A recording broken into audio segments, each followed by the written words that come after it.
It just really can't be put into the written word, my friends, so I have to verbalize it because I am just giddy, joyous, and as many adjectives as you can think of regarding Purge 2 of the foreigners out of Vietnam. It's a wonderful day.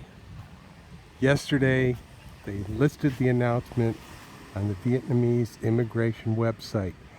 Now, I follow it along. I was following it along quite consistently and have been.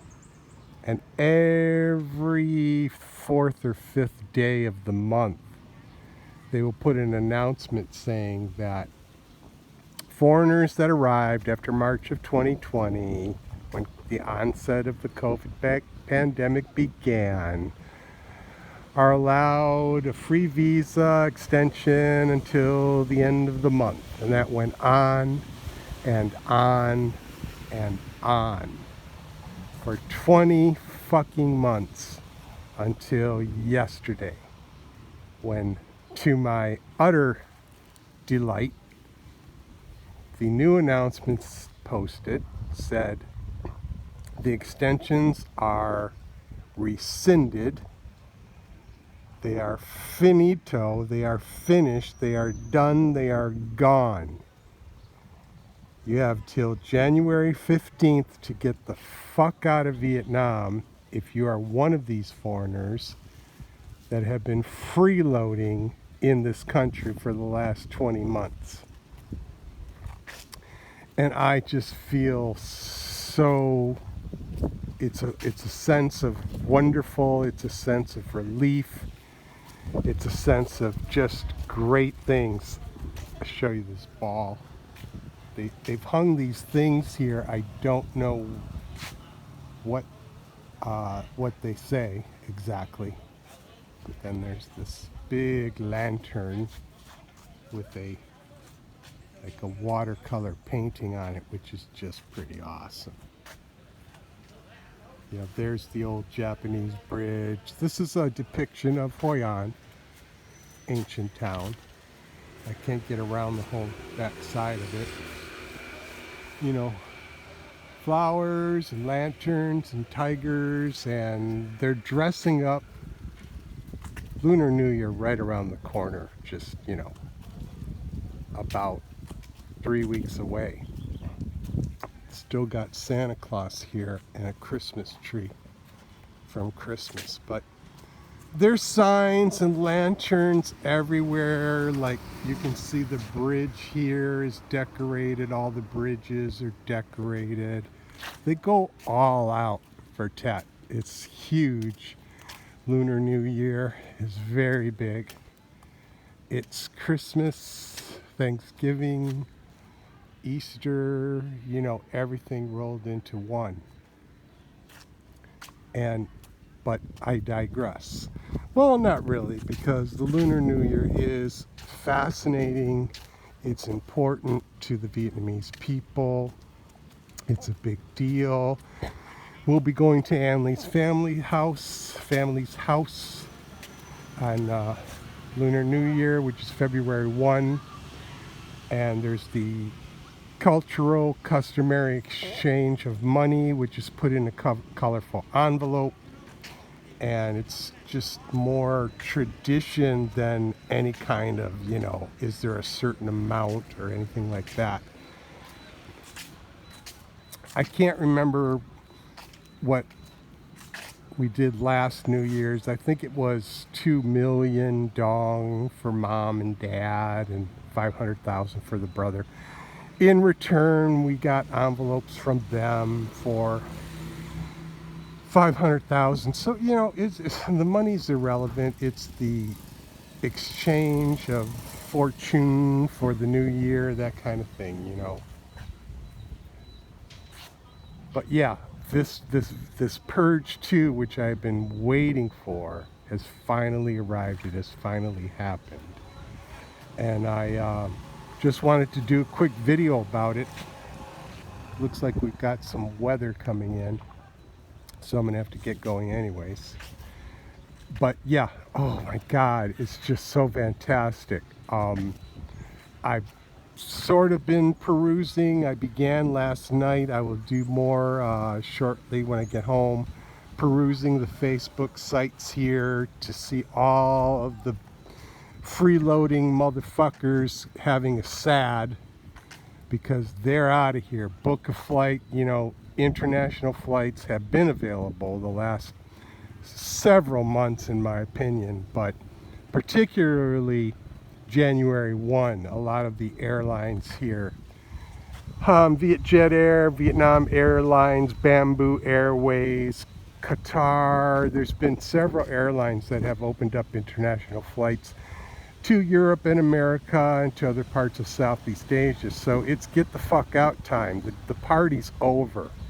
So I will be seeing a lot less of these low rent, bummy foreigners who said, hey, you know, why not just stick around? I mean, hell, I can live like a shit dog bum on $500 a month here and go to the beach every day and get, you know, 40-cent beer. It's just horrifying. I despise them so much.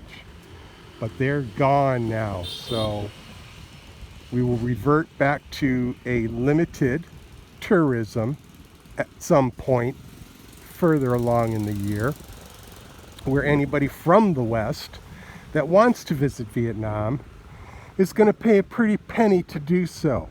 Flights, hotels, entertainment, food, tours, blah, blah, blah, to visit Vietnam in the higher priced post-COVID times is not going to be cheap anymore.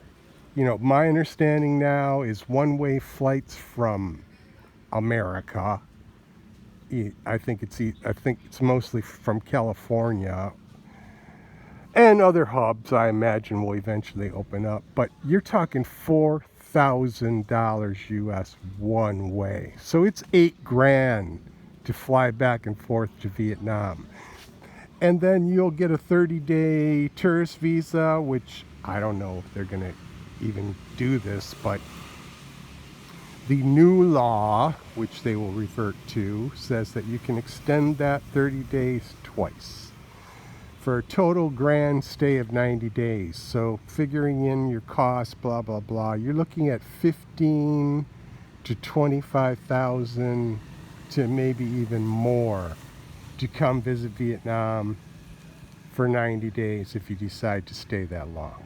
You know, if you decide to come for 30, 12,000, it's ridiculous. So I don't expect to see any Westerners coming out to Vietnam anytime soon. These son of a bitches from Australia and New Zealand and all parts of Europe, it's the same cost for them. And so, you know, with the high price, and prices have gone up, and the dong has grown stronger.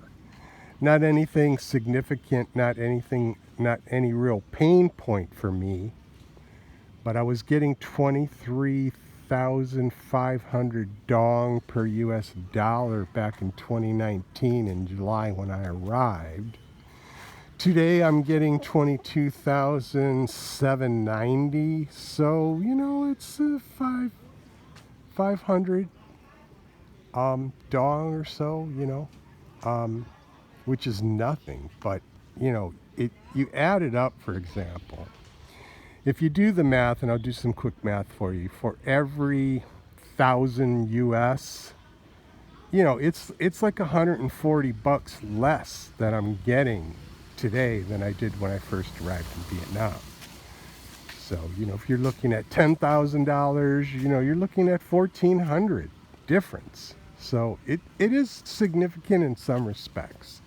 But the cost of living is still so ridiculously low here that if you have a retirement, and now I'm collecting Social Security, of course, you know, it's like whatever. But I tell you, I will close now because there's a few little raindrops. I better get my ass home because the weather here is crazy. I mean, it can be sunny at one minute and then pouring rain the next. But I've really been enjoying myself out here. I'm really settled into Vietnam now after 2.5 years. And I'm about 14 months into 15 months, excuse me, into my marriage to Traman. And that's been just, that was a, smart move right there, pat on the back. I've never experienced anything quite like the relationship I have with this Vietnamese traditional woman. It's just, she's a unicorn. It's it's a dream. It's everything marriage is supposed to be within a patriarchal society. And I just, it's just crazy. I can do no wrong. Now I treat her, love her and treat her beautifully, and I'll take care of her and she'll be taken care of for the rest of her life. But this woman is just amazing in terms of attitude, in terms of her, day to day thinking processes. She works hard. She cooks, cleans, does laundry, and carts us around because I don't ride a motorbike. And the list goes on and on. And she's just sweet and kind and smart. And I just, just what a gift. What a gift to be able to experience marriage in this fashion. The marriage I had in the West, marriages in the West, there's absolutely no comparison whatsoever. There's nothing within any kind of marriage in the West, even a marriage where the couple is like, oh my God, it's so beautiful, we're so happy that we have the best life and blah, blah, blah, blah. It's bullshit. Nothing compares to a marriage in a patriarchal society to a woman that was raised in a traditional patriarchal culture and understands how a woman and a wife is supposed to act. So, anyways, I'm going to close for now. I just wanted to verbalize it to someone, to just be able to say what a great thing it is that they're getting these bum ass foreigners. And it's not like they're guys like me that they're saying need to leave now. It's just a bunch of fucking degenerate fucking losers that are going to have to leave now. And it's wonderful. So okay, I'll talk to you soon.